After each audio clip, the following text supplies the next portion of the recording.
किस तरह कह देते हैं कि अपनों को तो बाहर बिठा दिया है और दूसरों के बच्चे ड्रैग कर रहा है। तनकीद इस तरह नहीं की है, मैंने ये कहा है कि ये लोगों के बच्चों को लाके मरवाते हैं धरनों में, ठीक है, लोगों के बच्चों को फ्यूल के तौर पर यूज करते हैं अपने बच्चे। बात तो ये सर कि जंग और जुलूस में बहुत फर्क है। जंग में तो जबरी भर्तियां भी होती हैं कि भाई मुल्क को कौन को जरूरत है, तुम कौन होते हो फैसला करने वाले, let the state be the जज ऑफ इट, चलो ट्रेनिंग लो और महाज पे पहुंचो। जुलूस में ये नहीं होता, जुलूस में बंदा अपनी मर्जी से आता जाता है। यकीन करें कि अगर आपके बच्चे भी अगर आपके जुलूस में नहीं आना चाहते तो आप फोर्स नहीं कर सकते। और फिर इमरान के 2 बच्चे पाकिस्तानी है ही नहीं, उनकी वालदा गैर मुल्की है, वो किधर आपको जल्द से जुलूसों में नजर आएंगे। So for all practical purposes Imran Khan की फैमिली है 3 बहनें, 1 भांजा, 1 बीवी, ये सब के सब उसने झोंक दी है सियासत में। भांजा अंदर है, बीवी भी अंदर है, तीनों बहनें हैं जो इस उम्र में भी सड़कों पर जूतियां चटकाती हैं। अस्सलामु अलैकुम वरहमतुल्लाहि वबरकातुहू। जी नाज़रीन, उम्मीद है कि आप तमाम दोस्त खैरियत से होंगे। सबसे पहले आप लोग ये वीडियो मुलाहिज़ा करें, इंजीनियर मोहम्मद अली मिर्ज़ा और आफ्ताब इकबाल की सुलह। जी नाज़रीन, मुकम्मल वीडियो आप लोग मुलाहिज़ा करें। अच्छा, हमें आके दर्स दे रहे हैं अखलाकियात के बिल्कुल और ठीक है। दूसरे वो जो प्रोफेसर आफ्ताब इकबाल साहब है उनको तो छोड़ दे, वो तो बेचारे किसी मॉरल ग्राउंड पे भी नहीं खड़े हुए। मैं नवाज शरीफ साहब के अगर करीब हूं तो दिखाएं मैंने कभी उनसे मुलाकात की हो या मैंने उनके किसी पॉलिटिकल लीडर से मुलाकात की हो, कोई दिखाएं।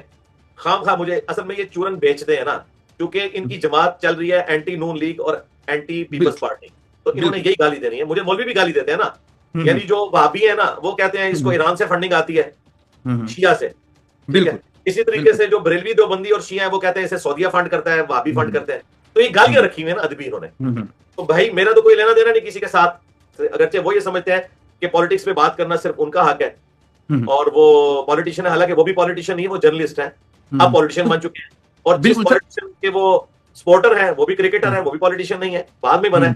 तो ये खामखा इन्होंने चीजें बनाई हुई है, जब किसी के पास इल्मी जवाब ना हो तो फिर इस किस्म की बातों पे वो उतर आता है। तो अल्लाह ताला उनके लिए शरह सदर करे। तो ये मशवरा उन्होंने अपने पॉलिटिकल लीडर को नहीं दिया था जब वो कंटेनर से मजहबी टच लगा रहा था कि वो भी तो मजहबी लीडर नहीं है, तो मजहब पे भी तो बात कर सकते हैं, तो दीन पे भी हो सकती है।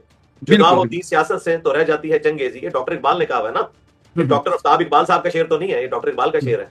बिल्कुल। अच्छा सर, मैं जब देख रहा हूँ मेरी आंखों के सामने यंग जनरेशन तबाह हो रही है और फौज की नफरत उनके दिल में भर दी गई है। एक है इल्मी इख्तिलाफ करना, वो अलग चीज है, ठीक है, बिल्कुल, वो आपका राइट है, वो मुझसे ज्यादा किसी ने नहीं किया। जिसने अपने लीडर इमरान खान को धरनों की वजह से तोड़ दिया, उसको कोई कहेगा कि एंटी एस्टैब्लिशमेंट होना क्या चीज होती है। मैं तो जावेद हाशमी की तरह हूं, हाँ, लेकिन फौज ऐसे इदारा बदनाम हो ये मैं बर्दाश्त नहीं करूंगा कि आप शोहदा का मजाक उड़ाएं। उनका मौके में तो इस वक्त शोहदा का मजाक कौन उड़ा रहा है? क्या एलियंस आके मजाक उड़ा रहे हैं? इन्होंने माहौल ऐसा बनाया है कि जिसकी वजह से मजाक उड़ रहा है। ठीक है। अच्छा, लास्ट में एक और मैं बात आपसे पूछना चाहूंगा। इमरान रियाज का कहना है कि आप कहते हैं कि इमरान खान के बच्चे बाहर हैं, तो वो बाहर हैं, लेकिन आप भी चाहते हैं कि आपका जो ये काम कर रहे हैं मजहबी स्कॉलर, जिस तरह आपका जो काम है, अगर आप इसको जारी रखेंगे और आप अपने बच्चों को बाहर रखना चाहते हैं, तो ये भी आपने कहीं बात की थी, वो इसको कोट करके कहते हैं कि आप भी अपने बच्चों को बाहर रखना चाहते हैं और अगर इमरान खान के बच्चे बाहर है तो आप उन पर तनकीद करते हैं। नहीं, मैंने तनकीद इस तरह नहीं की है। मैंने ये कहा है कि ये लोगों के बच्चों को लाके मरवाते हैं धरनों में, ठीक है, लोगों के बच्चों को फ्यूल के तौर पर यूज करते हैं। अपने बच्चे इन्होंने बाहर रखे हुए, सिर्फ खान साहब ने नहीं, नवाज शरीफ साहब के भी बच्चे बाहर हैं। हमने सिर्फ इनकी बात नहीं की थी, ये तो एक विक्टिम कार्ड खेलते हैं ना कि मैंने इनको सिंगल आउट किया, मैंने सबकी बात की थी। और जो इस वक्त यहां मौजूद है वो भी अपने बच्चों को धरनों में नहीं लेके आते, ये बात की थी। तो भाई मैंने कौन सा धरना दिया है, मैंने किस बच्चे को फ्यूल बनाया? मेरी तो वीडियो रिकॉर्ड है कि हमारा कोई स्टूडेंट वीडियो में आकर भी दावत और तबलीग का काम ना करे, ये मुश्किल काम है। ज्यादा से ज्यादा करना तो मेरी वीडियो शेयर करवाएं, और अगर आप अपनी मर्जी से आना चाहते हैं तो अपने रिस्क के ऊपर आए। मैं किसी को ईंधन नहीं बनाऊंगा, इन मौलवियों के खिलाफ खड़ा नहीं करूंगा। तो इन्होंने पूरी बात नहीं उठाई है, इनको किसी ने फिर बेइज्जत करवाना था तो आधी बात मेरी बता दी। तो मैंने इस कॉन्टेक्स्ट में बात की थी। भाई जिस दिन मैंने लोगों के बच्चों को कुर्बानी का बकरा बनाया किसी धरने में या किसी हड़ताल के अंदर, मेरे ऊपर झूठी FIR हुई, हमने कभी रोड भी बंद नहीं की, ठीक है। पीर अफजल कादरी साहब ने मेरे सर की कीमत रखी, हमने कोई प्रोटेस्ट नहीं किया। मैं तो ये बात कर रहा था। बाकी इसको उसके साथ जोड़ रहे हैं तो जाहिर है कि इन बेचारों का तो इंटेलेक्चुअल लेवल ये है कि इन्हें बात पूरी समझ नहीं आती है, कौन सी बात कहां पर जोड़ रहे हैं। मैंने कभी किसी के बच्चे को ईंधन नहीं बनाया, उल्टा मैं मना करता हूं। और इसी तरीके से मैंने अपने बच्चों को भी इस जगह से अलग रखा हुआ है, इस एतबार से कि ये कोई गद्दी भी ना बने, कोई पीरी फकीरी वाला मामला भी ना बने। तो ये दो बिल्कुल मुख्तलिफ बातें थी जिनको जोड़ के इन्होंने एक दफा फिर अपने बड़े का झूठा दिफा करने की कोशिश की, लेकिन मुंह की खा गए। ठीक है। अच्छा सर, आफ्ताब इकबाल साहब कहते हैं कि शायद आप पे बैक कर रहे हैं, लेकिन उसने जिस तनाजुर में कहा वो भी मैं आपको बता दूं कि वो कहते हैं कि जिस तरह का आप काम कर रहे हैं उससे आपको थ्रेट्स आते हैं, और पहले भी काफी दफा आए हैं। इस दफा जो थ्रेट्स आए हैं उससे आपको पहले इंटेलिजेंस ने आगाह किया है या आपकी सेफ्टी का बंदोबस्त किया है, इस वजह से शायद आप पे बैक कर रहे हैं और इस वजह से आप उनके हक में ये बातें और ये बयान दे रहे हैं। नहीं, ये उनसे ब्लंडर हुआ था और बड़ी सर ज्यादती है कि अगर मैं इसको रिबटल करूं, उन्होंने अगले ब्लॉग में इस बात से माफी मांग ली थी। उन्होंने कहा अच्छा। मैं जनरली समझता हूं कि इंजीनियर साहब जो है वो वाकई एंटी एस्टेब्लिशमेंट है हम्म। और उनका मौकिफ इस वजह से नहीं है कि वो इमरान खान के खिलाफ है, वो जनरली ये चीज समझते हैं, लिहाजा कोई ऐसा मामला नहीं है। क्योंकि उन्होंने खुद इस पे माफी मांग ली अपने झूठ के ऊपर। हो सकता है झूठ भी नहीं कहता मैं, सख्त लफ्ज हो जाएगा, डिसीव हुए थे भाई। मेरे ऊपर कोई मर्डर अटेम्प्ट अभी तक कोई रियासती इदारा रोक नहीं सका भाई। 7 दफा हो चुकी है। 7 दफा हमारे अपने सिक्योरिटी के जो लोग हैं, हमारे स्टूडेंट्स जो मेरे साथ अटैच हैं, उन्होंने रोका है। सिक्योरिटी के ऊपर जो मामूर है उन्होंने रोका है। कोई रियासती इदारा रोकने में कामयाब नहीं हुआ। रियासती इदारे अगर कामयाब होते तो बेनजीर भुट्टो शहीद को बचा लेते।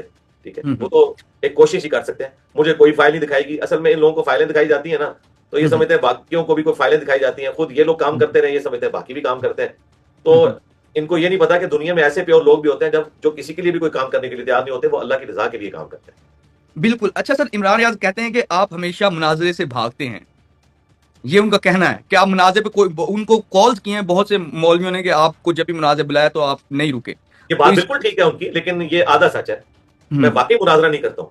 बिल्कुल पूरा मैंने सच तो बताएं ना सर, पूरा सच बताएं, क्या आपकी बोल जाने से पूरा सच आना चाहिए। देखें, जिस तरह इनकी सारी बातें आधी आधी झूठी निकली और आज इनके ऊपर मुश्किल वक्त आया कि इनको एक बंदे को जवाब देने के लिए इतने व्लॉग्स बनाने पड़ रहे हैं, क्योंकि शायद बकौल इमरान शफकत साहब के जो हमारे साथी दोस्त हैं कि इनको अब पहली दफा टक्कर के लोग मिले हैं, तो इनको बार बार आगे क्लैरिफिकेशन अपनी देनी पड़ रही है। तो ये भी जो बात आपने सामने रखी है, ये भी इनके लिए एक मुसीबत वाला मामला बन गया है कि अब हम इस मामले को किस तरीके से रिबटल करें, किस तरीके से इस मसले को हैंडल करें। तो इसलिए फिर ये इस किस्म की बातें कर रहे हैं। अब फिर मैंने कोई और मजीद इस पे बात की तो फिर इनके लिए एक तकलीफ दे चीज बन जाएगी। आप पूरी बात सुनना चाहते हैं तो मैं आपको बता देता हूँ। बताएं सर, बताएं।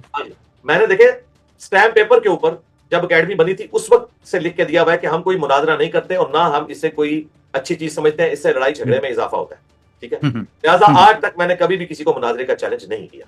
ठीक है। अब अगली बात, मुझे मौलवी मुनाजरे का चैलेंज करते थे क्योंकि उनकी पब्लिक उनको छोड़ गई, तो उनके पास कुरान और सुन्नत के मुकाबले पर कोई दलील नहीं बची थी, तो उन्होंने मुझे टारगेट किया कि इसको हमारे सामने बैठाओ फिर हम मानेंगे। तो सामने बैठा के पता वो क्या करते हैं, गाली गलौज और कोई खुद को शिमला आवर चढ़ा देते हैं। तो मैंने कहा मैं आपके साथ कभी भी नहीं बैठूंगा।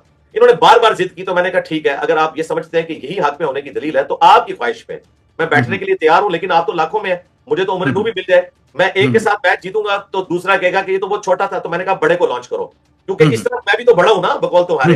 हालांकि मैंने कोई चंदा बुक नहीं बनाई, मैंने कोई मस्जिद नहीं बनाई, चंदे तुम्हें दें, नमाजें तुम्हारे पीछे पड़े, मदरसा नहीं बनाया, फिर भी तुम कहते हो कि इसने फिरका लॉन्च किया। For the sake of argument मैंने एग्री कर लिया। ठीक है, तो मैं बड़ा हूं तो अपने बड़े को लॉन्च करो। वो कहते हैं नहीं बड़े हम लॉन्च नहीं कर सकते, वो बूढ़े हो चुके हैं, उनकी चरम जुबानी इंजीनियर साहब वाली नहीं है। तो मैंने कहा ठीक है, फिर टेस्ट आसान करता हूं तुम्हारी ख्वाहिश पे। मैंने तो मुनाजरा नहीं करना था, तुम बड़े से वीडियो बनवाओ, एआई की वीडियो नहीं ओरिजिनल, अपने छोटे के हाथ में कि ये हमारा एक कॉम्पिटेंट बंदा है, ये हमारी तरफ से बात करेगा, तो भी मैं तैयार हूं। अब बड़े बना के नहीं देते। बड़े मुफ्ती मुनीब साहब है, मुफ्ती तकी उस्मानी साहब है और साजिद मीर साहब है और साजिद नकवी साहब है। उन्हें पता है कि ये आखिरी उम्र में हमें भी जलील करवाएंगे छोटे, तो वो बना के नहीं देते।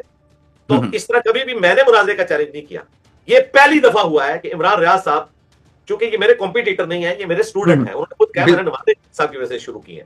ठीक है, अब वो कह रहे हैं कि जी इस तरह स्टूडेंट बन जाता है किसी को सुनने से। जी बन जाता है। आप लोग और आपके बड़े बताते थे कि हजरत अली ने कहा कि जिसने मुझे एक बात भी बताई वो मेरा उस्ताद है। तो भाई नमाज शुरू करवाना और नमाज के मसाइल सिखाना, इससे बड़ी और क्या बात हो सकती है भाई। मैं तो आज तक कहता हूँ लियास कादरी साहब मेरे उस्ताद हैं, डॉक्टर तैयब कादरी साहब मेरे उस्ताद हैं। हालांकि मैंने उनके पास बैठ के तालीम नहीं हासिल की भी, इसलिए कि मैंने उनसे दीन सीखा।